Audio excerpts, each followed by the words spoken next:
Bienvenidos amigos, amigas, a este su programa Otra Mirada aquí en el Ecuador Today. Retornamos con nuestro programa de entrevistas y el día de hoy tenemos a nuestro invitado especial, Decio Machado. Qué gusto que estés con nosotros. Ya lo conocen ustedes, él es analista, asesor político y director de este espacio de noticias. Decio, qué gusto. La última vez que nos vimos estábamos comentando cómo iban las elecciones en el Ecuador. Sí, ya preveías tú una alianza entre las derechas ecuatorianas y me decías en ese entonces, pues veías una dificultad en que gane la Revolución Ciudadana, no solo porque no le puedan dar los números, sino que hacías una crítica en que no ha conectado lo suficiente con esas banderas de lucha que en algún momento le caracterizó a la Alianza País. El día de hoy vamos a hablar precisamente de cómo se entiende este triunfo del nuevo joven presidente Daniel Noboa, claro representante de un grupo oligárquico de nuestro país y que ya hemos visto en sus primeras alianzas, en sus primeros acuerdos, cómo se comportan precisamente estos grupos que representan a sectores económicos, ¿no? A sectores económicos que tradicionalmente han gobernado nuestro país. Parece ser que estamos ante un nuevo acuerdo, como lo que se vivió con Lasso al inicio de su gobierno. ¿Cómo ves este nuevo gobierno? Quizás sin duda, en algunos analistas incluso lo ven como estos esfuerzos que está haciendo la derecha regional, también por ir avanzando, ¿no?, en este territorio en disputa que sigue siendo América Latina, ahora ligado también al triunfo de Milei en Argentina, ¿no?, las derechas que van tomando también más fuerza en Europa. Sin duda está esto conectado, pero primero empecemos con el tema Ecuador para un poquito ver si nos expandimos con esta explicación a la región. ¿Cómo analizas este triunfo? ¿Cómo recibiste el triunfo de Daniel Noboa, Decio? Qué gusto que estés aquí con nosotros. Gracias por la invitación, gracias a todo el equipo del Ecuador Today y a ti, Vero. Yo creo que el triunfo de Noboa no era una sorpresa. A ver, puede ser una sorpresa que él haya pasado a segunda vuelta, evidentemente no era un candidato que se visualizara inicialmente en segunda vuelta, pero digamos ya en la lógica del balotaje, en la disputa binaria, digamos en segunda vuelta, yo creo que lo que se cumple es la regla que ya se cumplió en el 2021, ¿no? Es decir, con Andrés Arauz, y es el hecho de que, por malo que sea el candidato opositor al correísmo, al final tiene esa capacidad de aglutinar las resistencias al correísmo, ¿no? Y creo que esto es un poco lo que hemos visto con Noboa. Noboa tuvo un mejor resultado, digamos, en resultados absolutos que Lasso en la primera vuelta, tuvo unos cuantos puntos más, pero de alguna forma gana con esos votos que no son suyos, es decir, que son votos de resistentes a la vuelta del correísmo al poder. Y por otro lado, lo que hemos visto en el resultado del correísmo es un resultado prácticamente similar al del 2021, es decir, que de alguna forma están Sí. marcados los techos, ¿no? Es decir, de lo que es capaz de sacar el correísmo tanto en primera vuelta como lo que es capaz de sumar después con gente que no es estrictamente el voto correísta, pero que se resiste a los gobiernos de derecha y vota, digamos, por la opción de la Revolución Ciudadana. Me parece que los resultados del 21 y el 23, en el caso de la RC, son muy similares, es decir, las diferencias son de décimas. Y de alguna forma evidencian esta lógica de los techos del correísmo. Con respecto al tema del triunfo de Noboa, yo creo que bueno, la sorpresa fue en la primera vuelta, que él tuviese capacidad de llegar. Yo creo que la campaña de Daniel Noboa fue una campaña desde el punto de vista profesional, como consultor político, te digo, una campaña de posicionamiento. En la primera vuelta de la campaña del 2023 fue un ecosistema tremendamente, digamos, tremendamente anómalo, es decir, con atentados, con una incidencia muy fuerte de las bandas delictivas, ¿no? Con lógicas que alteraron el curso normal de una campaña electoral y creo que al final se alinearon los planetas para permitir de alguna forma que fuese Noboa quien llegase ahí. Si no hubiese sido Daniel Noboa y hubiese sido otro candidato, Otto Sonnenhösner, Fernando Villavicencio, quien fuere que hubiese podido llegar ahí, en el caso de que no hubiesen pasado los sucesos que pasaron, que sucedieron en la primera vuelta, creo que hubiésemos tenido al final un escenario más o menos similar. Esto debería generar una reflexión dentro del correísmo y es la lógica de que yo creo que ya empieza a ser evidente que solos no llegan, ¿no? Sin embargo, creo que ahí hay problema de empecinamiento por parte, yo entiendo que no es de la sensibilidad política, sino más bien de quienes las lideran, ¿no? Del sector, digamos, que lidera políticamente esa sensibilidad de, digamos, no ser flexible a la hora de generar acuerdos, alianzas y marcos programáticos con las izquierdas. Porque la izquierda no es una, las izquierdas son muchas, son diversas, ¿eh? No voy a entrar en valoraciones sobre cuál es mejor o peor, pero lo que digo simplemente es que hay una diversidad ahí. De hecho, lo que defienden las izquierdas es un mundo donde quepan muchos mundos y por lo tanto me parece que ahí esta lógica de empecinamiento al final tiene estos resultados y es, digamos, la segunda derrota consecutiva del correísmo. Habría que ver qué pasa en el 2025, ¿no? Porque yo sí creo, y esto lo voy a apuntar, lo voy a dejar aquí apuntado nomás, que una tercera derrota del correísmo no me parece tan difícil que Noboa tenga, digamos, es un periodo muy corto de mandato, por lo tanto, digamos, es un plazo corto donde haciendo las cosas relativamente de una forma estratégica podría no quemarse ese gobierno. En los listones que ha dejado el gobierno de Lenín Moreno y el gobierno de Guillermo Lasso están muy bajos, por lo tanto creo que Noboa puede presentar un gobierno con algunos éxitos y esto le permitiría intentar ir a la reelección, que es el objetivo evidentemente del gobierno de Noboa, y si eso es así, pues creo que una posible tercera derrota consecutiva al correísmo sí le podría generar una crisis a la Revolución Ciudadana, una crisis interna, ¿no? Es decir, que en 4 años, 3 derrotas electorales consecutivas de un partido que fue hegemónico durante toda una década o algo más de una década, evidentemente le tiene que generar un impacto interno. Por lo tanto, bueno, yo creo que habrá que ver cómo se resuelven las cosas, pero yo creo que todo está en veremos en este momento y creo que Ecuador está viviendo un momento de transición política. Hay nuevas caras, nuevos cuadros, renovaciones de la derecha. Habrá que ver si renovaciones de la izquierda, pero de alguna forma se está generando un nuevo ecosistema político a nivel nacional. Y quizás, Decio, no sé si coincidas conmigo, pero lo que más preocupa es que y tú en estas peleas, ¿no? O en estas disputas, vamos a decir, entre el correísmo, el anticorreísmo, en el que nuevamente nos metieron en esta última elección, quien sigue perdiendo es el país. Porque lo que estamos viendo es que los acuerdos entre los grupos oligárquicos en el país, pues siguen vigentes. O sea, mira lo que ocurrió al inicio del gobierno de Lazo, ¿no? O sea, prácticamente el pacto de Guayaquil, que es conocido por todos, pues se dio, ¿no? O sea, ahí estuvo los socialcristianos aupando a Lazo, no entendíamos cómo también entró ahí la Revolución Ciudadana, pero entró en ese pacto y hoy vemos que nuevamente, sí, vuelve a ganar otro miembro, otro grupo oligárquico del mismo pacto, ¿no es cierto?, que fácilmente logra tener los adeptos socialcristianos y adeptos de varias tiendas políticas más ligados a este grupo, donde nuevamente entra la revolución ciudadana, ¿no? Entonces yo hoy me pregunto, ¿realmente los ciudadanos no logramos ver esto, no logramos saltar? Digo, ¿hasta qué punto estamos siendo también parte de un juego donde los que seguimos perdiendo, pues somos la gran mayoría de ecuatorianos a los que no se nos cumple nada? O sea, mientras a estos grupos se les cumplen sus pactos, sí, se les cumplen sus acuerdos, pues al país no se le ha cumplido nada, Decio. Y yo digo, realmente tendríamos que también dar cuenta de estos acuerdos, porque son los acuerdos que no nos permiten salir de esta crisis. Claro, yo creo que el hecho de que en este caso el correísmo, digo, porque es como la facción diferente, ¿no? Del resto de organizaciones políticas que están en los pactos, por eso quiero insistir en esto, ¿no? Yo creo que el correísmo forma parte de este tipo de pactos viene a significar en la práctica que el correísmo forma parte del ecosistema político institucional nacional, ¿no? Y esto significa que de alguna manera es otro actor más, ¿sí? Es decir, con sus planteamientos propios, evidentemente, con sus diferencias con otras posiciones políticas, pero es otro actor más, y es otro actor que juega en la misma cancha de juego, que negocia las cosas que tiene que negociar en función de sus intereses o como entienden sus intereses y en función de las coyunturas políticas de los momentos, ¿no?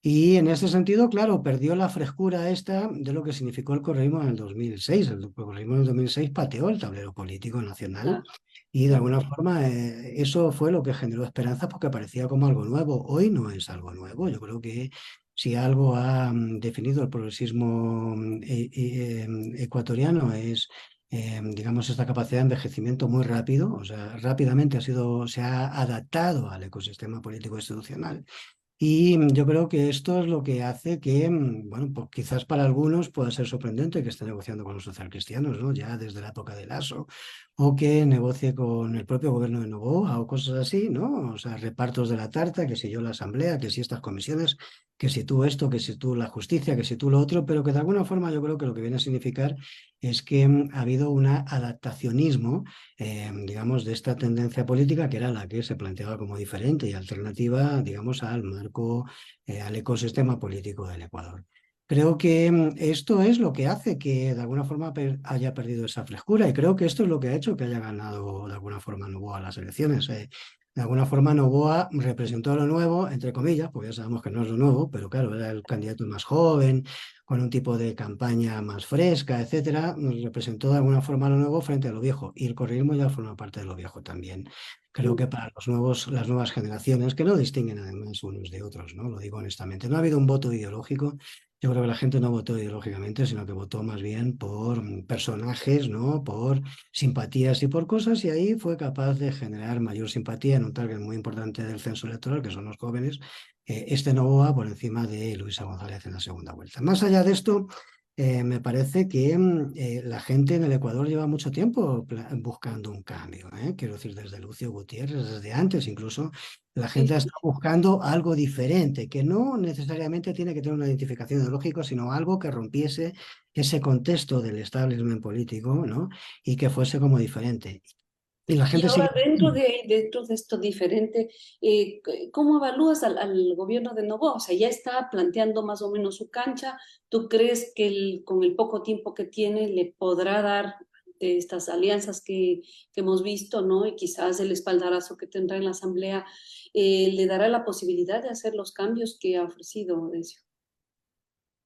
El gobierno de Noboa es una incógnita porque prácticamente no conocemos casi a ninguno de los ministros y ministras que conforman ese ejecutivo y tampoco a él en la gestión de lo público, ¿no? Es decir, ha sido, digamos, su vida política se limita a 2 años como asambleísta, incluso menos, ¿no? Quiero decir con esto de que todo es una incógnita. Yo creo que hay que darle 6 meses de gestión a este gobierno para poder evaluar adecuadamente, ¿eh? Me parece que hacer evaluaciones ahora mismo de que si esto va a ir por allí o por aquí, como ya hay algunos analistas haciéndolo, no me parece como muy serio, ¿no?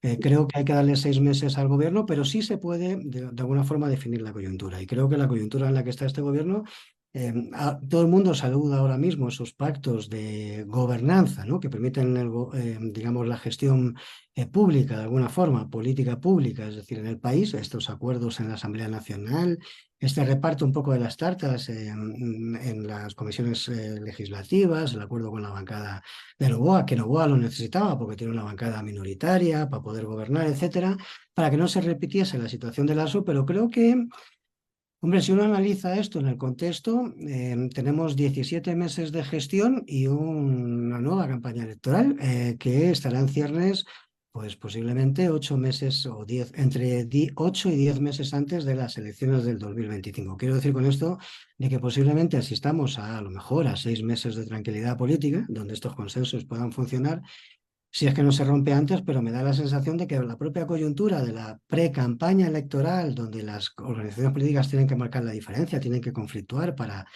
plantearse como alternativas unos a otros, etcétera, va a generar una dinámica en la cual al final estos consensos se rompan. Eso sería lo normal, ¿no? ¿Eso no es bueno para el país? Pues no es bueno para el país, pero me parece que es que esa es la coyuntura política en la que se da esto. Es decir, que en 6 meses estamos en campaña electoral, aunque sea anticipada, ¿no? Y por lo tanto ahí van a generarse tensiones porque eso es una campaña electoral, es una disputa y las disputas tienen que generar diferencias y tensiones entre los competidores, ¿no? Que aspiran al poder. En este sentido, yo creo que lo que estamos viviendo en este momento, digamos, este momento idílico de entendimiento de la política es una cosa coyuntural, me da la sensación. Pero aparte de que para añadir a esto, creo que si esto no fuese así, significaría un nivel de maduración de los políticos ecuatorianos que no, que sería así como por varita mágica, porque no ha sucedido nada, es decir, para que ahora sean más maduros que antes de ayer. Entonces creo que al final estamos viviendo un momento coyuntural y posiblemente volvamos a estar en el barrizal de la bronca y de las cosas en unos meses. Eso es un escenario bastante factible, ¿no? Claro, y digo, en la situación en la que estamos los ecuatorianos, bastante triste, Decio, porque pues no vemos, no vemos salidas, ¿no? Y quizás, lamentablemente, las posibilidades que se tiene también, di tú, desde estos sectores más a la izquierda, o de sectores que realmente sí le apuestan al progresismo, también se van limitando porque no tienes como una representación clara, ¿no es cierto?, que en este momento pues nos ponga también en la disputa política. En este momento no existe, ¿no? Y quizás desde ahí pues también plantear la apertura de estos otros espacios, ¿no? Que si bien existen, yo he visto un fortalecimiento de las organizaciones sociales, ¿no? De la misma CONAIE, pero que no logran esa representación que sería necesaria. Y ahí digo, quizás viendo también, ¿no?, como estos acuerdos entre este establishment político que ya lo presentas y que para muchos ya no es de asombro, ¿no?, cómo se están comportando estas fuerzas políticas. ¿Dónde queda la izquierda? Porque digo, ¿dónde quedan las posibilidades para estas organizaciones, no? Creo yo que hubo esfuerzos importantes, pero que hoy nuevamente se ven opacados. No sé cómo lo evalúas. Yo creo que la izquierda ecuatoriana, bueno, una está en crisis, evidentemente. Quiero decir que no hay una estructura, una organización política alternativa al correísmo que se pueda demandar de izquierdas. Hay organizaciones, hay partidos políticos que se reclaman de izquierdas, pero en la práctica no lo son. Estoy pensando, no sé, o sea, hay múltiples partidos, ¿no? Históricos algunos, el Partido Socialista, el Pachacuti, no sé qué, etcétera, pero que Sí, digamos, en su práctica política tampoco marcan una diferencia así como muy significativa con respecto al comportamiento de otros, ¿no? O sea, que no, en ese sentido está en el mismo canon que el resto de organizaciones del establishment institucional. Por lo tanto, me parece que lo que ahí, o sea, la izquierda, yo creo que no existe una izquierda política ecuatoriana, existe una izquierda social, es la CONAIE, evidentemente, y las organizaciones sociales que satelizan, ¿no?, en torno a la CONAIE, pero eso no tiene una representación política en este momento. ¿Podría tenerlo mañana? Pues podría tenerlo mañana, ¿no? Pero creo que en este momento no existe. Y cualquier organización que se plantea, que se autodefine como de izquierdas, etcétera, al final se distingue muy poco de las organizaciones políticas de la derecha. Yo digo una cosa muy sencilla. Hemos visto hace unos días apenas la investidura, digamos, de la nueva Asamblea Nacional, ¿no? Y hemos visto, voy a hablar de una cuestión puramente estética, pero no, no solamente hace falta la estética, no solamente hace falta la ética, sino también la estética en la política, sí, ¿no? sí, Y claro. yo no le veía distinción a cómo se vestían los políticos de la izquierda de los de la derecha, y no le veía distinción a cómo se vestían las políticas de la izquierda de las de la derecha. Es decir, al final lo que hemos visto son gente vistiéndose de una forma diferente a la sociedad, con ternos y con trajes, en el caso de las mujeres, es decir, de marca, de diseñadoras, de cosas. O sea, hemos visto cómo se diferenciaban de la gente, ¿no? Y esta es, digamos, la crisis de la izquierda. La crisis de la izquierda es que los que dicen representar al pueblo, en general, es decir, cada vez están más distantes del pueblo. Basta que lleguen ahí para empezar a comportarse de una forma diferente. Me parece que esto es un problema no solamente del Ecuador, es un problema generalizado, pero que de alguna manera te demuestra eso, ¿no? Es decir, que la gente vaya con trajes de Carolina Herrera o de yo que sé qué, es decir, de modistas de estas características y tal, que no son cosas asequibles a la sociedad en general, pues difícilmente te hace conectar con una sociedad a la que dices representar. Y que estás ahí en su nombre, ¿no? Entonces yo creo que de alguna forma está por construirse una alternativa que no solamente sea ética, política, sino también estética. Es decir, de alguna forma debe verse que la izquierda representa otras cosas, otros valores, y que tiene, digamos, una vinculación con la gente y no una diferenciación de la gente para situarse en otro estatus, que es un estatus de élite diferenciado, ¿no? Claro, y te preguntaba esto porque ante la situación que estábamos y que seguimos viviendo los ecuatorianos, no era casi imposible que vuelva a ganar la derecha. Era casi imposible, pero hemos visto que es cierto, ¿no? Quizás esta falta de representación, esta falta de identificarte, ¿no?, con estas estructuras que aunque se dicen de izquierda o progresistas, pues no conectan con la gente. Y ahí quizás también conectar un poco con lo que acaba de vivir Argentina hace una semana, Decio, ¿no? Una situación también de tú.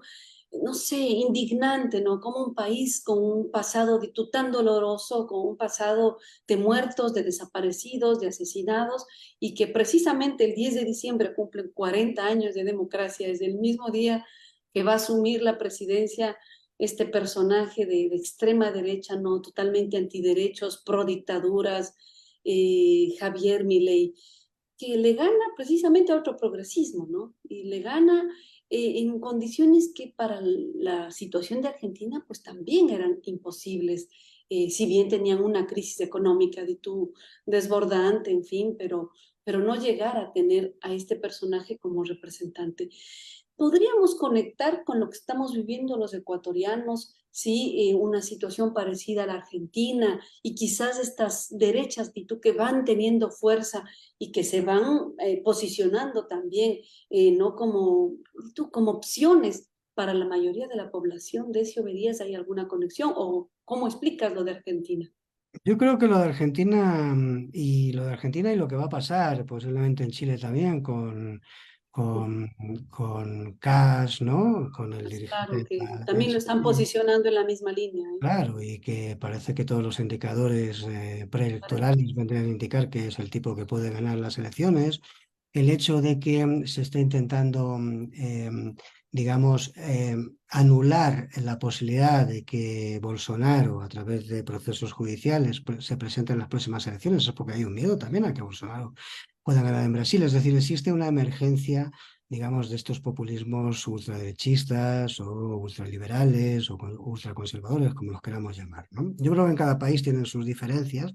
En el Ecuador eso todavía no se ha manifestado de una forma clara. Ha estado esta señora, esta Verónica Abad ahí, ¿no? Esta cosa, pero no es una líder que represente una Claro. tendencia política, sino que se acopló ahí.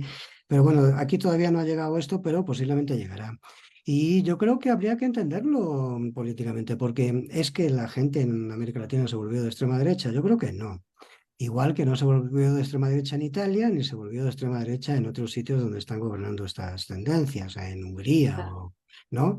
O en Polonia. Me parece más bien que lo que ha habido es un abandono de, digamos, de el voto del cabreo, el voto antisistema, el voto del enfado contra el sistema, que es injusto, etcétera, lo ha representado históricamente la izquierda. Em, Ujú. voy a utilizar un término clásico de esto. O sea, 100 años o ciento y pocos años atrás, en la Revolución Rusa, es que la gente se había leído el Manifiesto Comunista. O sea, no, la gente apoyó un proceso revolucionario porque le parecía injusto el sistema. Hoy, quienes representan, digamos, la voz disidente del sistema, están siendo estos sectores del populismo ultraconservador. Ellos son los que sacan. Exactamente, Y que exactamente. tienes un fenómeno de proletarización del voto de la extrema derecha. Esto es tremendamente grave. Esto existe, por ejemplo, en España con Vox, existe en Francia con las opciones de Marine Le Pen, existe en otros países europeos y está pasando en América Latina. El voto de Milei es un voto que transversaliza los extractos sociales. Entonces, en este sentido, me parece que quien está representando el voto, digamos, de lo alternativo ante la política convencional son estos sectores. Y esto es muy grave, porque esto lo que significa es que la izquierda abandonó esta posición, digamos, de alternativa y se ha incorporado al sistema y la gente está cabreada con el sistema. Y de alguna forma son este tipo de políticos, los Trump latinoamericanos, quienes están representando ese voto, digamos, de enfado y de disidencia, que busca, digamos, algo diferente a la política convencional, porque entiende que la política convencional es injusta, porque realmente es injusta, ¿no? Entonces, digamos, ha perdido la posición en el tablero de ajedrez político a la izquierda y eso lo ha ocupado la extrema derecha. Es terrible porque esto te demuestra el nivel de crisis y de derrota ideológica de las izquierdas a nivel global y en el Ecuador no es una excepción. Sí, Decio, interesante el análisis que haces, y más en un momento donde entra en crisis, vamos a decir, toda la línea de los progresismos en América Latina. Si bien tenemos casos interesantes, ¿no? Como el nuevo triunfo en Brasil, ¿no? De Lula, parece ser que se mantiene la propuesta de López Obrador en México, ¿no? El triunfo en Colombia de Petro, aunque ahora también está en crisis. Ya mencionabas el caso de Chile, que también está en crisis. Es decir, con estos triunfos y crisis del progresismo, ¿no crees que también la derecha está asumiendo como un proyecto de tu regional de posicionamiento de sus tendencias, pero con una derechización tan extrema, ¿no? Que como bien decías en tu análisis, pues ya tienden a posiciones ligadas a las prácticas fascistas que ya se vivió en aquel entonces en Europa y sin duda también en América Latina, ¿no? En el Cono Sur. ¿Verías tú una especie de internacional fascista, ¿no? Con estas líneas de extrema derecha en América Latina, ¿habría la posibilidad, decía? Verás, yo creo que no lo vivimos con Bolsonaro por el perfil de Jair Bolsonaro, que era un perfil así como muy nacionalista interno, ¿no? Y que le daba igual lo demás, un poco lo de Trump, ¿no? A la lógica latinoamericana.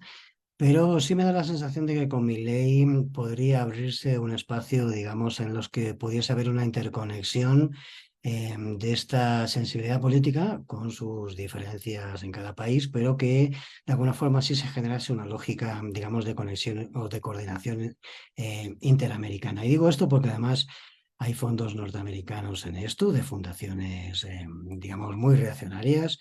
Hay fondos europeos, no solamente españoles, pero digamos con una partida importante tanto de la FAES, que es la fundación, el think tank del Partido Popular, sino también de la fundación, digamos, del think tank de Vox, ¿no? Que tiene mucha presencia ahora en América Latina, con este tipo de personajes como Milei y otros. Y me parece que sí podríamos estar asistiendo a un escenario donde Milei fuese transitoriamente, digamos, Como una cabeza de esta línea. de esa línea. Por una cuestión muy concreta, porque Milei ahora mismo está solo, es decir, ahora cuando se envista como presidente, digamos, va a estar aislado en la región. Creo que esto se va a dar mientras, hasta el momento en el que haya un proceso electoral en Chile, porque todo viene a indicar que Kast, ¿no? Juan Antonio Kast ganaría esas elecciones con cierta diferencia además, y ahí podría haber una conexión Chile-Argentina, pese a que históricamente han sido siempre países así como rivales, ¿no? Pero yo creo que en esta tendencia, hasta que Milei tenga, digamos, otros gobiernos de ese perfil en América Latina, y algunos habrá, es posible que sea el pivote sobre el cual se conecten, digamos, candidatos de ese perfil de diferentes países latinoamericanos. Y yo creo que eso es una tendencia que se va a ir generalizando, con más potencia en unos países, con menos en otras, digamos, en el continente. Me parece que ese espacio de la contestatario a la política convencional lo ha ocupado eh, la ultraderecha, y eso es muy grave, pero eso es lo que hay, y eso es el voto de la bronca que dicen los argentinos de alguna forma, ¿no? Ujú. Y digo, grave, Decio, ¿no? Porque ya estamos viendo que algo así lo están trabajando en Colombia. Y bueno, digo, no estamos tan lejos con la vicepresidenta Abad también en el caso ecuatoriano, que yo diría con esta disputa que innecesaria que se ha puesto con el presidente, ¿no? O sea, podemos ver también, pues, las posibilidades de que también aquí en el Ecuador puedan estar construyendo un personaje de este tipo, ¿no? Yo creo que Y tiene todas las condiciones el Ecuador.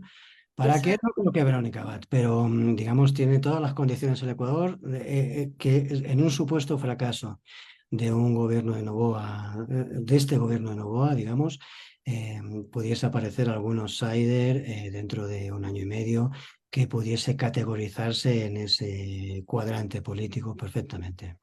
Ujú. Y ahora esto digo, por un lado, pues vemos, ¿no? Todo el aparataje político y todo el esfuerzo que le están poniendo, pero ¿qué va a pasar con la gente? O sea, estamos viviendo la buena parte del país es unas crisis económicas que parece que ya no da más, o sea, el desempleo, el subempleo, la violencia que está creciendo. Hemos visto ahora que teníamos el caso argentino, me he metido un poco a ver los datos y están en unas situaciones muy parecidas a las que estamos viviendo en el Ecuador, ¿no? O sea, de todas unas violencias extremas. Digo, ¿qué va a pasar con la gente? ¿De verdad se va a permitir, di tú, que estos grupos vuelvan a asumir el escenario político? O quizás la misma crisis que estamos viviendo pues puede generar estallidos sociales como los que ya se vivieron hace 20 años de eso, y también ver ahí posibilidades de salida, ¿no? Porque yo creo que una cosa es la intención política de posicionar estos grupos, pero otra cosa es la realidad. O sea, los latinoamericanos no pueden más. Hay que darles alguna salida, ¿no? Yo creo que América Latina era como la periferia más cercana al centro en un momento determinado, estos que le hacían pum pum a la puerta al centro, ¿no? Esta focalización geopolítica se ha perdido, ¿sí? Yo creo que hoy hay espacios geopolíticos diferentes al mundo, digamos, que ha regido el planeta, ¿no? En los últimos 100 años, o en los últimos 80 años, digamos. Me parece que hay como otros espacios emergentes, el sureste asiático, incluso África, ¿no? Es decir, hay zonas de África súper interesantes, súper importantes, con países emergentes muy, digamos, potentes, etcétera. Y luego está todos los países de la Ruta de la Seda. Me parece que América Latina se ha descolocado. Creo que nos hemos quedado ahí como, nos hemos quedado atrás, ¿sí? O sea, Marcados un poco. sí, Ujú. en algún momento parecía que esto podría proyectar y creo que ahí hay un problema serio. Yo creo que el problema fundamental de América Latina, desde mi punto de vista, Vero, y es una visión muy subjetiva, ¿no? Personal, es que yo creo que América Latina no tiene condiciones de disputar un espacio inteligente en el sistema mundo, sino es a través de una lógica de integración. Y me da la sensación de que quien protagonizó, digamos, las lógicas de integración y quien puede condicionar las lógicas de integración, que es Brasil, que es la subpotencia regional, ¿no? Junto con México, pero fundamentalmente Brasil, me parece que hoy tiene menos interés que antaño, en los primeros gobiernos de Lula, digamos, de generar esto. Me parece que está más en una dinámica geopolítica en el marco de los BRIC y de estas cosas, ¿no?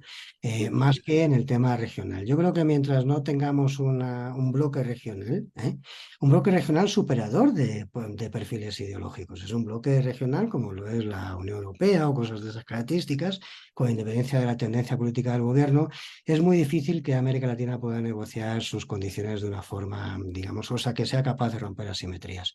Y Mm. esto es fundamental porque me parece que el continente se está quedando. No me parece, es un análisis generalizado de todos los bloques de Wall Street, de los informes semestrales del FMI, del Banco Mundial, etcétera. El continente se está quedando y esto es muy grave porque, digamos, se está perdiendo sus posibilidades de proyectarse de cara al futuro. Yo creo que no tenemos un proyecto de país y no tenemos un proyecto de región. Y otros espacios regionales sí lo tienen. Lo tiene la Ruta de la Seda, lo tiene el sureste asiático y lo va teniendo de a poco zonas determinadas del continente africano.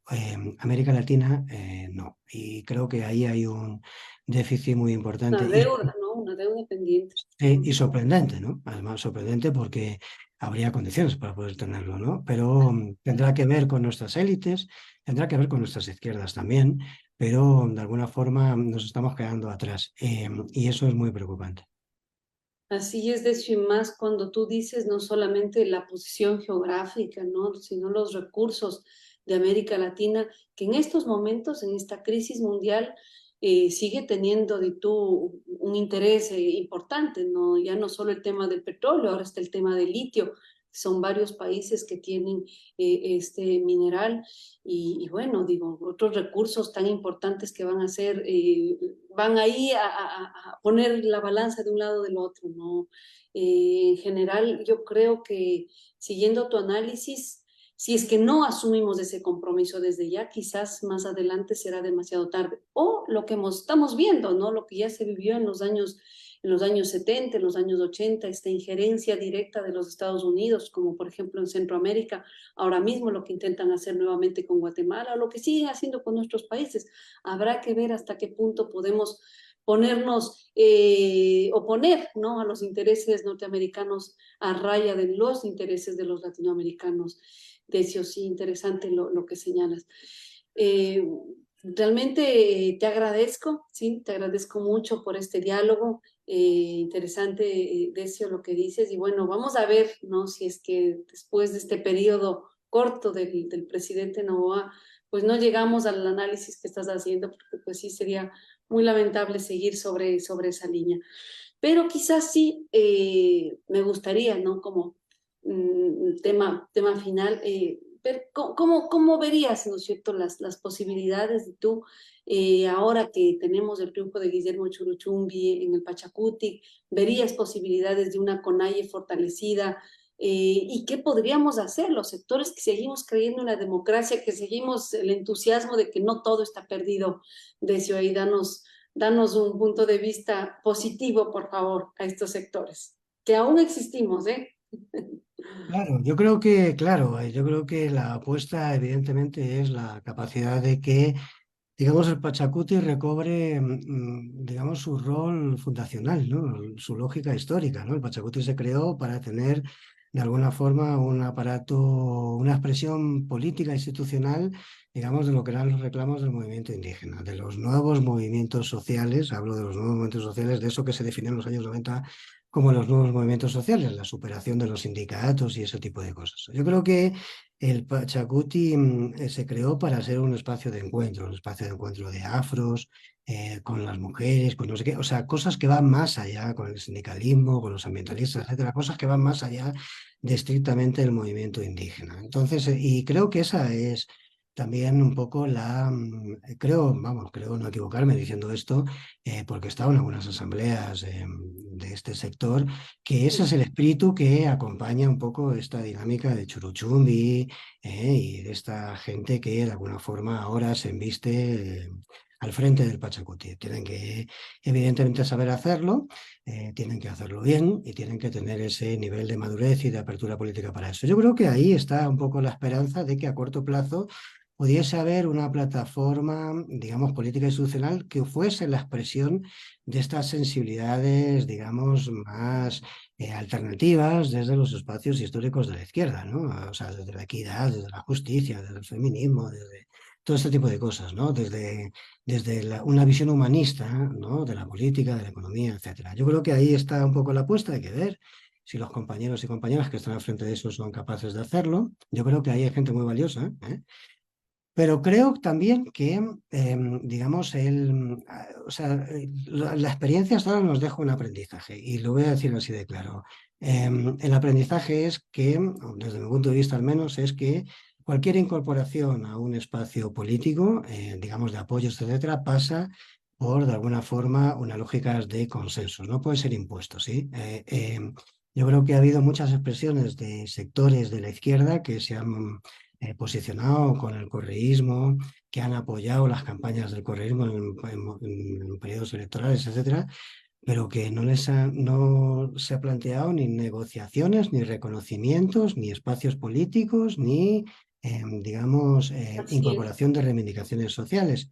Creo Mm. que esto es el error que no debe cometer el Pachacuti y que no deben cometer, digamos, el conjunto de los movimientos sociales de la izquierda social o de la izquierda política más allá del correísmo. Hay que generar un movimiento de movimientos, hay que generar una expresión política, digamos, de la diversidad de la izquierda, que es mucha, es amplia, es diversa y en muchas ocasiones contradictoria.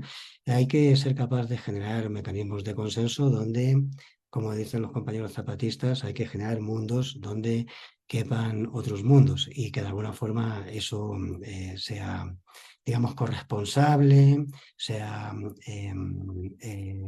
digno, ¿no? O sea, dignificado y sea reconocido por los espacios donde de alguna forma las mayorías sean el fruto de la actividad militante cotidiana y no de una representación del voto, que ya sabemos que además se da en un marco donde intervienen lógicas económicas, marketing político, cosas de esas características. Yo quiero recordar que, simplemente para darle forma a esto y para terminar, quiero recordar cómo el presidente Correa, en su periodo de gestión gubernamental, nos decía aquello de que ganen las elecciones, ¿no? Si los movimientos sociales me piden cosas, que ganen las elecciones. ¿Qué es los indígenas?